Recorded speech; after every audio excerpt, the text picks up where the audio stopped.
He tried to end the show. And I'm Mika Sloat, and you're listening to Nerd Radio.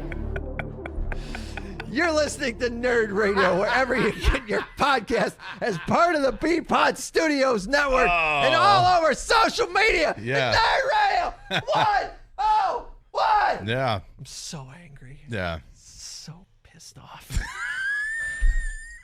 My name's Chuck Bean, joined by the cackling Al Beck, who loves it when I fuck up. Yep. And James, who just smiles and giggles. He loves it too, but he's much quieter about it. It delights me to no end. He's a professional about Delights me to know. We're back to talk about some comic book stuff, and one of the things I want to tell you, this week is kind of a good news, bad news week, because when we started, we were talking about Twitch, and the good news is like, hey, AOC was on Twitch, and 400,000 people tuned in, and it was really fun and kind of cool. Oh, by the way, Twitch took down a bunch of videos because people had music in there they're not supposed to. I got a similar thing going on with comic books. So the good news for people that have Marvel Unlimited, Albeck, they're going to start. I no longer. Oh, you don't have it anymore? No. Well, this may bring it back. When you had it, new comics wouldn't show up on Marvel Unlimited for 6 months. They basically gave the physical comic book stores. So there'd be an advantage to buying the physical comic. If you wanted to be in on the ground floor, the day the thing came out, you had to go and buy the physical copy. Makes sense to me. You had 6 months before they would cycle that stuff out. They announced last week that starting at the end of this month, it is going to be that window is closing to 3 months. Okay. So the books that are 3 months behind will start trickling onto the service instead of this in the big 6 month window. Obviously, a part of that is the fact that they didn't get to publish books throughout the summer because of COVID. So there's either they're going to have this big glut of like, yeah, we got nothing new on the service this week because we didn't publish anything 6 months ago, or they were going to have to do something like that, which is kind of cool.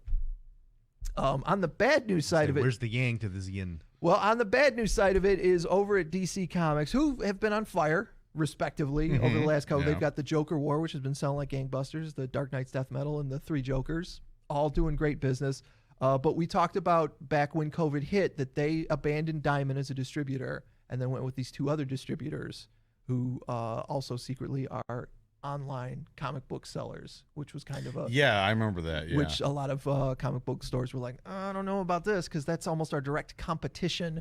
Well, one of those distributors, UCS, is actually being dropped by DC for the other one they've been using two distributors. You could go with one or the other for the last couple of months to get your DC comics, and DC has decided, you know what, we're just going to stick with this one and abandon this other one.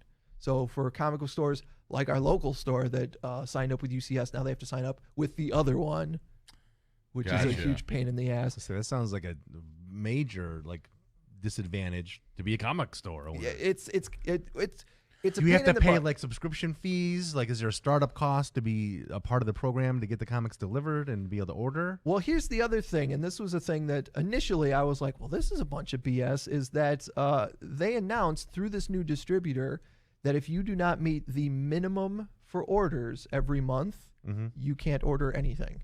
Oh.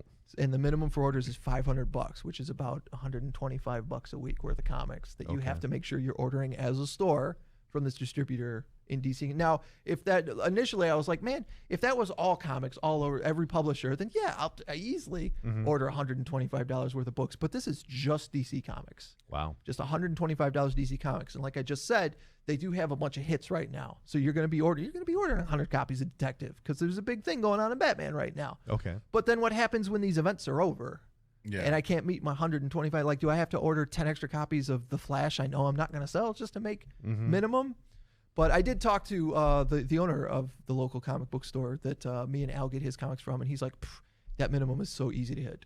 Oh, really? Well, that's good. Even when there's nothing going on for DC Comics, like the fact that they come out with like 12 books in a week, I can hit 125 a week easy. That's good. Well, when you said 125, I was like, I don't know, is that like a big minimum or a little minimum? Well, that's a problem for like Worm, the guy I used to go to, because he's got a real small operation. And I think that was what he had told me. That's what he thinks that they're actually trying to eliminate is the people who don't physically own a store, that are just trying to get the discount a store gets by going directly through the distributor instead of going to a store and paying the $3.99 for the books. I mean, really, all the stuff, even that Marvel Unlimited thing, man, that's all bad news for comic stores that you're sharing. Because the Marvel Unlimited thing, if they continue to close that gap, it's going to make people, not necessarily want to go to get that issue. Because if Marvel ends up deciding that they've got the WWE thing, with the network, where it's like we could keep charging these things $50 a pop per pay-per-view, or just make them all on the network for $10 a month. We'll get more people to sign up than we were getting to get the if they've discovered 1,000 people dropping $10, you're making more money than 100 people dropping $50. Right. So if they I could be wrong with those numbers. Yeah, Math's not your strong suit. Yeah. Not on the fly. I can write it down and figure it out. Yeah, but the thought behind those numbers is if Marvel decides like, what, screw it, you can still buy a comic because it's collectible, but the week after it's going to be up there, man, like it's really going to cut into. Well, yeah, and that's something they've done with trade paperbacks before too, is like the trade paperback for a miniseries will come out the same week as the last issue of it, and that seems very dumb. So they'll put the whole trade out before, like at the same time as the very last conclusion issue. It's happened before. It's not like practice like it happens every time, but it has happened like, hey, we've got this 4-issue miniseries, and then the week the 4th issue comes out, you can also just get the trade paperback. Oh, that's weird. Too. You'd think you'd put that last issue out and then put out your trade like the next month. Yeah. Like a month later or something like that. The advantage that comic books do have is the fact that there is a collector sort of mentality. Yeah. So there are people who want the physical copy. But much like, record stores or video stores or something like that, those collectors are all getting older, and eventually they're not going to care. And you absolutely, with as many streaming services, that makes me sad. You just saying that those collectors are getting older. We're all getting older. Around much longer. Are you talking about me, Chuck? You're talking about me, Chuck. The more young children that come into streaming services and be like, well, why do I need to own the physical copy when I can just pay a subscription fee? Yeah. The less it's going to be a thing of like, yeah, I need to own every copy of X-Men or every issue of Uncanny X-Men because, well, why bother when I can just pay $10 to have access to it? Yeah. And that's where I was going with the tease earlier. DC Universe, my subscription is coming up either November or December. I'm done.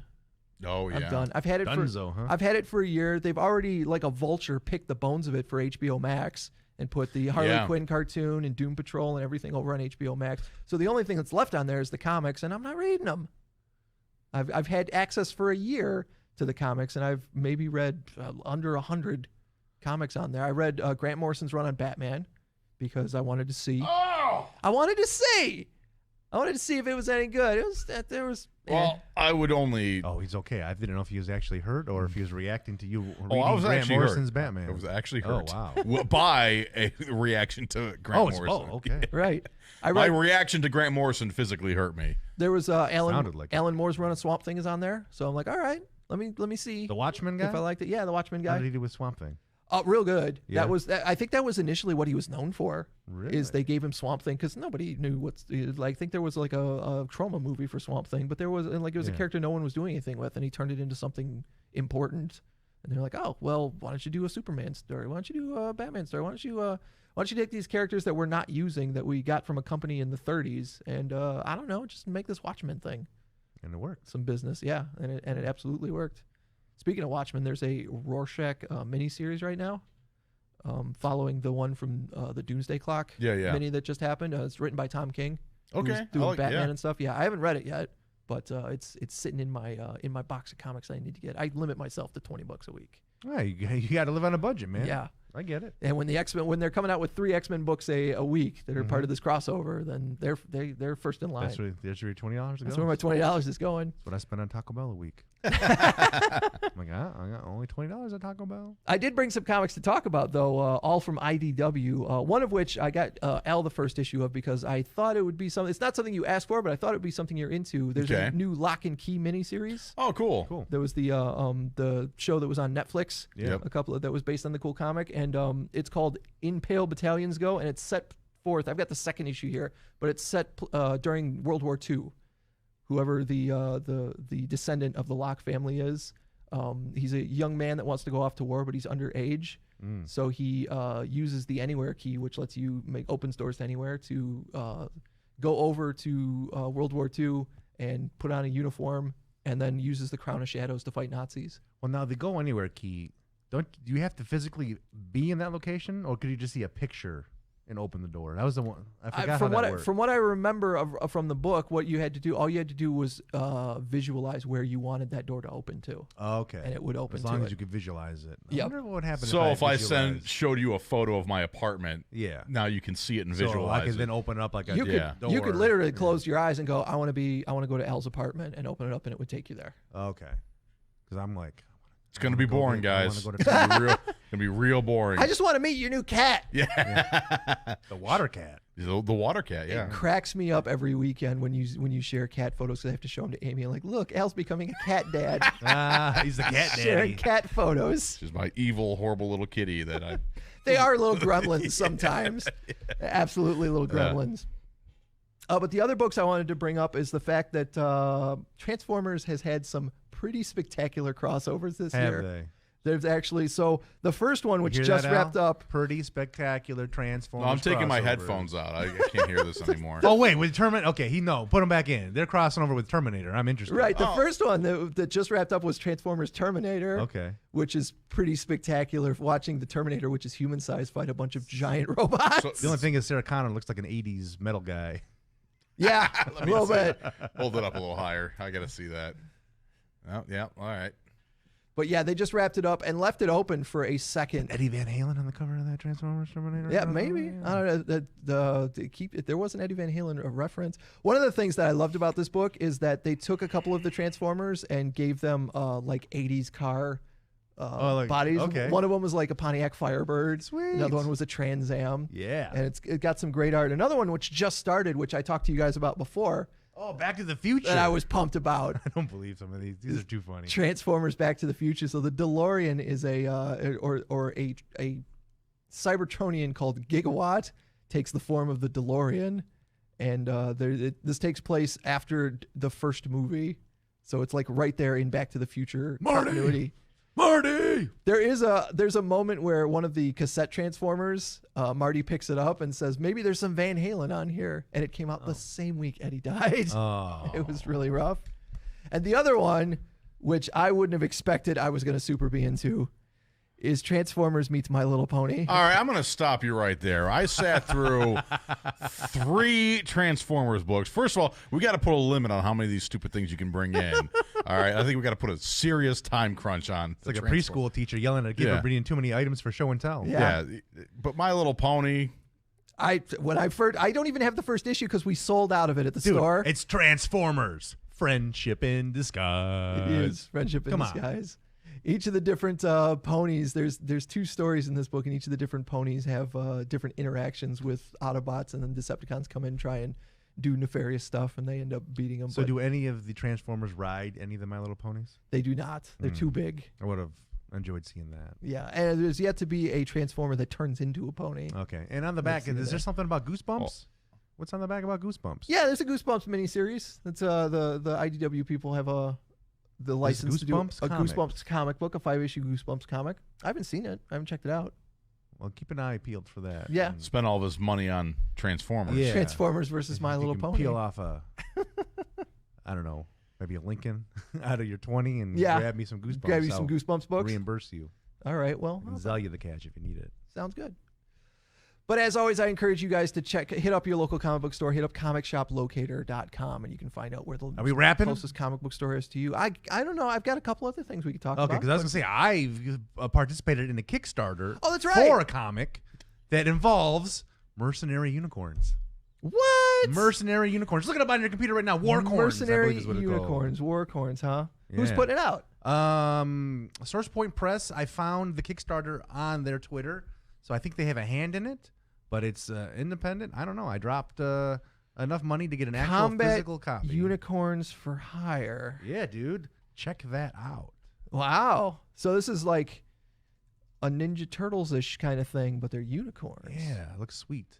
I'm like, I've never felt better about dropping $40 on a Kickstarter than when I did on this. I was like, what? The mission of Warcorn's division is to organize, equip, train, and validate forces to conduct full-spectrum special operations in support of Pegasus Corps. Warcorns deploy and execute 6 distinct and multifunctional missions, including this sounds like a video game.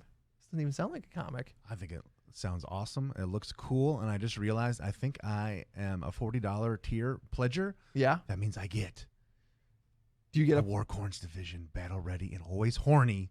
Battle ready and always horny enamel pin. I'm very excited about that. Oh, that's pretty good. Well, let it be known, James is always horny. Yeah, well, that's no mystery, I don't think. Well, that's awesome. Yeah, so I'm excited to participate in a Kickstarter. Hopefully, I'm helping Garrett Gunn, the creator. I'm hopefully helping him make his dreams come true, and he's going to provide me with some entertainment. But that's a rare occasion where I'm delving into the world of comics. I'm trying to look. How much did he say he needed? They started, I think they needed they've got $5,000 or whatever. So yeah, they wanted $4,500. They got like $13,000. Yeah, so they got They're so good. A lot of stretch goals there. 232 people backing it already. Yeah, that's getting made. That's absolutely getting made. If only I could find. Who knew the demand would be so high? Dude, I've been on the unicorn train for years. I'm glad the rest of the world is finally coming on board. Yeah. You I was going to make a joke about the caboose, but then when I phrased that a certain way, I was like, I better not go down that road. You got to watch CarosHell. I have to, yeah. I feel like you're going to absolutely That just might be the cackle while that caboose, the movie is unicorn going. train. Yeah. Yeah. Big fat caboose. All right, well, that's going to do it for this week in Nerd Radio. As always, I encourage you guys to rate and review us wherever you get in your podcast. Make sure you interact with us on social media at Nerd Radio 101 because we love talking to you guys. And, of course, follow James. He's on Twitch at twitch.tv/whothefisjc for his F Stuff Up Fridays. Yeah. And sometimes Warzone Wednesdays. Sometimes. And sometimes Sunday morning cereal if I'm not hungover and sleep through the stream. Yep. And you can find myself on Twitch at twitch.tv/Chizuk playing Rock Band on Sundays until they kick me off Twitch for putting other people's music on there. I think you need to let people know how to spell Chizuk, too. CHZUCK. There you go. There you go. And Al, you can find him on Instagram. Yeah. Yeah. Posting pictures of his new cat. There's they got the kitty post. How do you pronounce the cat's name? Jedzia. Jedzia. Okay. Because I knew it's a Star Trek name. Yeah, Jedzia Dax from DS9. I didn't watch DS9. I don't know. All right. We're done.